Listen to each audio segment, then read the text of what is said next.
What's up, everyone? Today I'm going to be talking about the new film streaming on HBO Max right now, KIMI, directed by Steven Soderbergh and written by David Kuwait, which, sorry if I got your name a little bit wrong, and it stars Zoe Kravitz as the main character, Angela Childs. This movie was alright, in my opinion. I really enjoyed it. I think the directing is fantastic. I like the writing for all the characters. My only big gripe with the movie is that it's a slow burn and it's really rough to get through. However, I think on repeat viewings of it, it'll be a lot easier because this movie, the way I could best describe it is it's like putting together a puzzle or setting up a bunch of dominoes. It's very tedious, the process is very long, but after you finish it, you get to knock down the dominoes and you get that satisfying feeling of, oh man, I did that. Or like, you can take a picture of the completed puzzle and be like, I put that together. That's how Kimmy feels because the entire movie is like this slow build up until the climax. Everything that you see in the movie is important to how the movie ends, and I love that. I love tight writing like that where everything on screen is important. Like if you blink and you miss it, it's like, oh wait a minute, that was important. I didn't remember that. Oh whoa, hold on a second. Let me go back and like rewatch that so I can see like how that ended up tying in. It's really good. Something that I truly do love about this movie is the direction by Steven Soderbergh. This movie feels uncomfortable from the moment it starts to the not the last scene, but almost the last scene in the movie. You feel uncomfortable and you want to get out of this situation because you feel the emotions of the character Angela Childs. She is a character who has a lot of issues.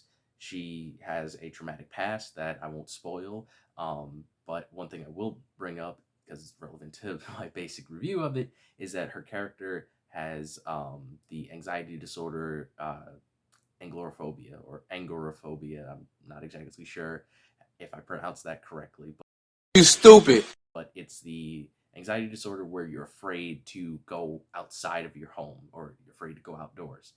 So she is locked in her apartment, which is this huge loft, but because she has this anxiety and she's just always in there, the direction that Steven Soderbergh took was it's very tight. It's a lot of close-up shots and it makes you feel uncomfortable. You feel the discomfort that she's going through.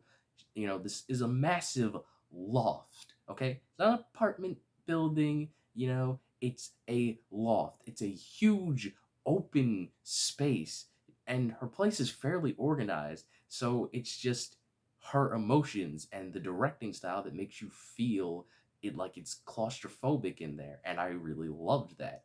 It's awesome. I guess the best way to describe it is like think about Daredevil's Law from the Netflix series. Like it's really big, but you never felt like it was a small area. Never felt that way at all.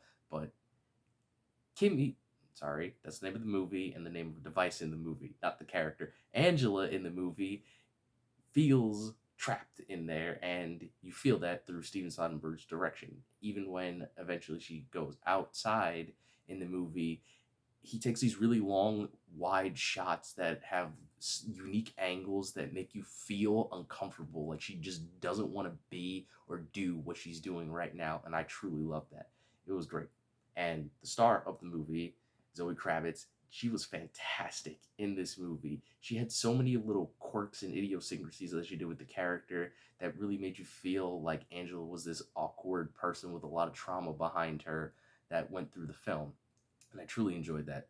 One of the quirks that I liked that she had in the movie was that anytime she put on hand sanitizer, she would like she would like put it on and then she'd do this like thing with her hands to make it dry. It was really cute. I liked it. It was like a nice character trait that came up multiple times throughout the movie. I do really like her character, like as a whole. Zoe Kravitz was fantastic. Really did a great job portraying her character. I can see why this movie is doing well with critics because I checked on Rotten Tomatoes prior to starting this recording, and it was at like a 90% from like the 50 people or whatever, 50 like credited critics that were able to do a review for it, which makes sense. But it had a low audience score. I can definitely see why it has a low audience score because this movie definitely is a drag to get through. It's only like an hour and a half or an hour and 29 minutes. And if you don't know what to expect from it and you don't know how it ends already, I can tell that you're gonna be a bit bored watching it, because that's exactly how I felt. I took a few breaks watching the movie. I was on my phone for a little bit, but then I would go back to finish watching because I was like, I want to finish watching it. I want to make this review. You know, the movie looked interesting from the trailer, so I want to get to that point. And I finished it, and I feel like if I rewatch the movie now, being aware of what it is as a whole, I will definitely like it more, because I'll be like, okay, everything that I'm watching right now eventually has a satisfying payoff in the climax of the film, which I thought is perfect. I think the movie ends in a really nice way, and something that I will not spoil now is that Zoe Kravitz's character does something that I really like, and something that usually pisses me off in movies. She acts in a way that I think is appropriate for a character in her situation versus other characters that do stupid things, in my opinion, which I'll get to that when I talk about my brief spoilers, because there are a few things that I want to talk about that I don't want to spoil from. The evil organization in KIMI is called Amygdala, and I've played Bloodborne, so I have PTSD from this. The boss in Bloodborne, called the Amygdala, is this disgusting, eldritch-looking being. Why would you name your company after something so evil? Obviously, you're up to some crooked nonsense if you name your company after the Amygdala. I mean, just look at this thing. Look at it. It's terrifying and disgusting, and it rips its arms off to beat you with it. Why? No, they are evil. Ooh, evil movie. But at the end of the day, if you're able to sit down for like an hour and a half, and watch Kimmy on your streaming service, I think you'll really like it. It's slow burn. You might get a little bit bored, going through it a little bit, but once you get to the end of the movie, it'll definitely be a satisfying payoff, at least in my opinion. And if you don't like it, well, I'm sorry. My opinion just didn't meld well with yours. So that is my opinion on Kimmy as a film. I'm going to get into spoilers now, so if you do not want to be spoiled, I suggest clicking off and coming back after you see the movie. I would very much appreciate that. So I'm going to get into spoilers right now. Here I go. A few things that I really liked about Kimmy as a whole is that I loved some of the comedy in it and the commentary that it had on like specific aspects of life today. Is that her Romanian coworker Darius, I think is his name. He's really funny. Like, he has one joke in the movie where um Zoe Kravitz is telling him that like he shouldn't call her hotness because it'll basically get him canceled, and he cracks a joke saying, "I live in Romania. We're like 50 years out from ever getting to the Me Too movement," and I'm just like, I just found that really funny, because personally, I don't like cancel culture, so like someone taking a jab at it was pretty funny in my opinion. Another thing that I ended up really liking in the movies, again, same Romanian guy Darius, he brings up this point that her Instagram account is filled with a bunch of fake photos and Photoshop things, and he's like, "Who makes a fake life on the internet?" And she just looks at him and she goes, "Literally everyone." I just It's true. It's very true. Everyone has like a persona that they put on the internet. It's pretty funny. I did enjoy that a lot. Um, there were just like a few other things, like I mentioned, the commentary on like a lot of things and corporations. Really, it's a jab at like Amazon and Apple mostly, is that they have so much money and so much power that like they feel like they can do anything, and like how much they siphon your data, and how like really vulnerable people are when it comes to the internet. Because, for example, Zoe Kravitz has a neighbor called Kevin, who, he's like her. He's always looking out their window, looking at the people in the street and everything like that. And towards the end of the movie, he actually helps and tries to save her when she's almost murdered. And when that happens, after they finish the whole thing, and she gets to just like talk to him in peace and quiet, she's just like, "How'd you know my name?" And he's like, "Oh, well, I looked it up on I looked your address up on like the registry. It was pretty easy." Like, it's increasingly easy to just like get someone's information. Like, you just looked up her address, and then it was just like, "Oh yeah, such and such who lives at this address." Like, that's scary. And it's even worse when it comes to the antagonists of the film, because they're able to pull this data. Like, even when it comes to the hero, Zoe Kravitz character Angela, she's able to pull up things that like you wouldn't want people to know about. Like, when she's doing her investigation to find out what happened to the woman who gets assaulted and murdered in this film, that she's been trying to bring get justice for, is like she hacks into her company's computer and like pulls all of the personal data and like all of the audio recordings from this person's like KIMI device, which is the equivalent of an Alexa. And it's just like, this is a real thing. Like people who work at like Amazon or Apple could easily like hack into your audio records and probably like get all of your, information if they wanted to, because it's connected to their network. Like no matter how many firewalls and everything they have, or how many steps it would take to like access all of these things, or how they're not supposed to, like someone could do it. And that's really scary, that that is very much possible.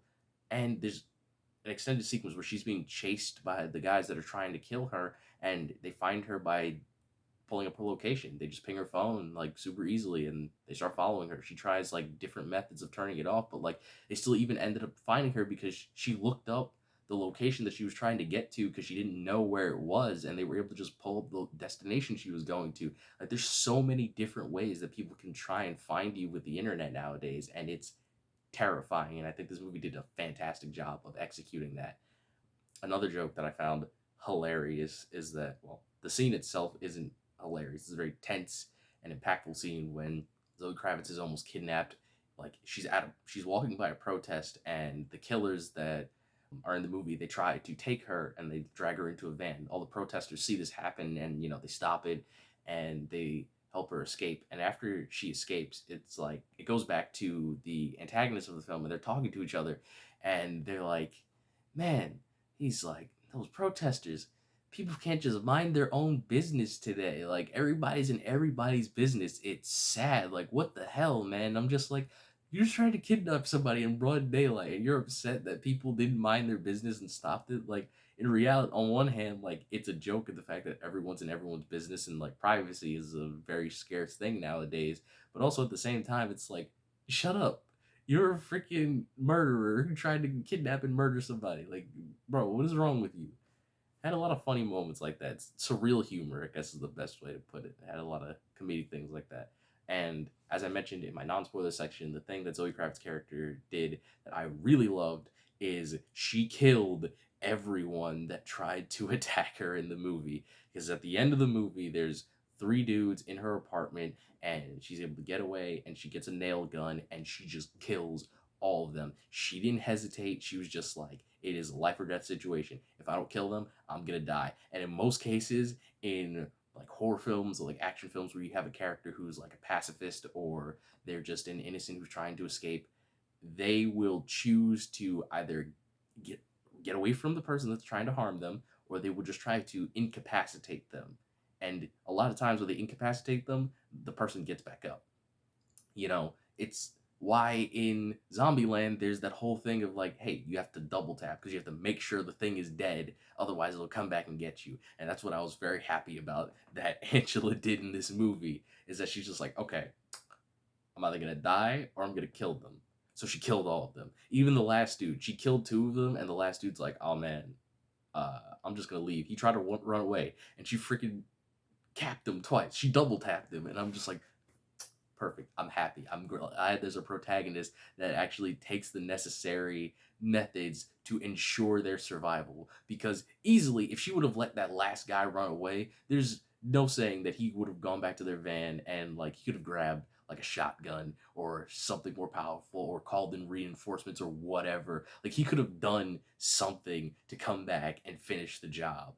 But she didn't give him that chance, and she survived, and everything ended up working out in the end, which I thought was perfect. I love that. I love when a protagonist takes action. I really, truly hate when you have characters that's like, man, killing them ain't worth it after I've been through all this. And it's like, but then no, no, finish it. You did this whole thing so you could survive, or so you could kill this person. Now you're giving it.